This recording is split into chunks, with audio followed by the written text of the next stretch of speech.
এই সরকার আসার পরে কোনো একদিন প্রথম দিকের সেই অগস্ট মাসের কথা বলছি, মাননীয় প্রধান উপদেষ্টা আমাকে বলেছিলেন, this is the time to put all your dreams on the table. তোমার যা স্বপ্ন আছে সব টেবিলে প্রকাশ করো।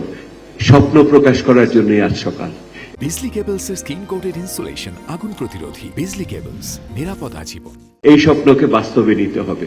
আমি সাধারণভাবে আপনাদের বলি, আমি তিনটি বিষয়কে আপনারা জানেন যে খুবই গুরুত্বপূর্ণ হয়েছে। একটি হলো বিচার, একটি হলো নির্বাচন, আর একটি হলো সংস্কার।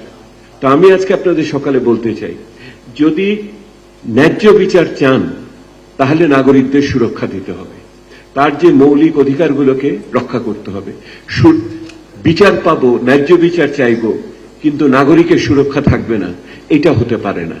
একই রকম ভাবে যদি আমরা চাই নির্বাচন, তাহলে অবশ্যই এই সর্বজনীন বৈষম্য বিরোধী আইনের প্রয়োজন প্রবর্তন।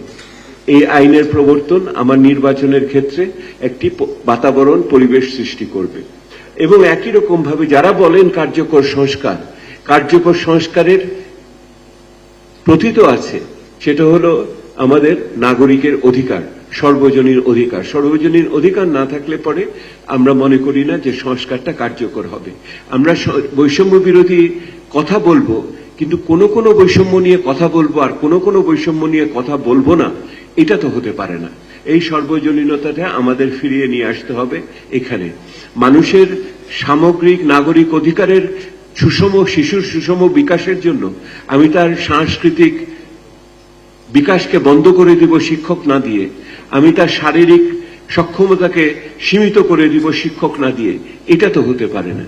নারীর তার পছন্দ অনুযায়ী চলন বলন এবং তার যে জীবনযাপনের যে অধিকার, তার উপর যদি আমি খবরদারি করি, তাহলে তো আমার সর্বজনীন অধিকার হলো না।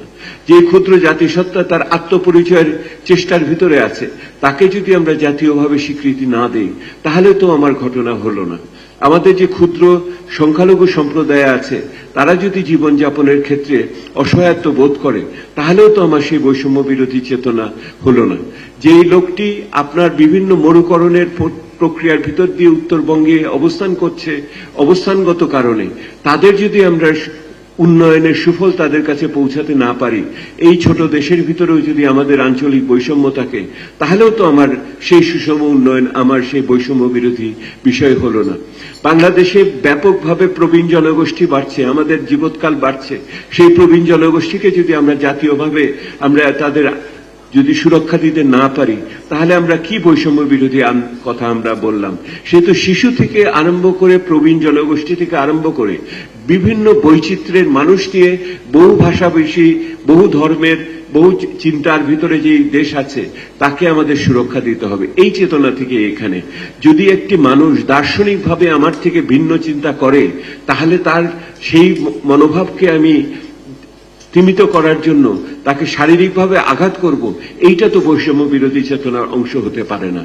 সেহেতু আপনারা বুঝছেন, আজকে আমরা একটা সর্বজনীন মানবাধিকারের দৃষ্টিভঙ্গি থেকে, বাংলাদেশের স্বাধীনতার সেই প্রতিশ্রুতি থেকে এবং আমার এই গণ অভ্যুত্থানের যে আকাঙ্ক্ষা থেকে, তাকে একটা সম্মিলন করে আজকের এই অনুষ্ঠান করেছি। এবং এই মঞ্চে যারা উপস্থিত আছেন, তাদের উপস্থিতি নিঃসন্দেহে আমাদের অনেক সাহস দিচ্ছে।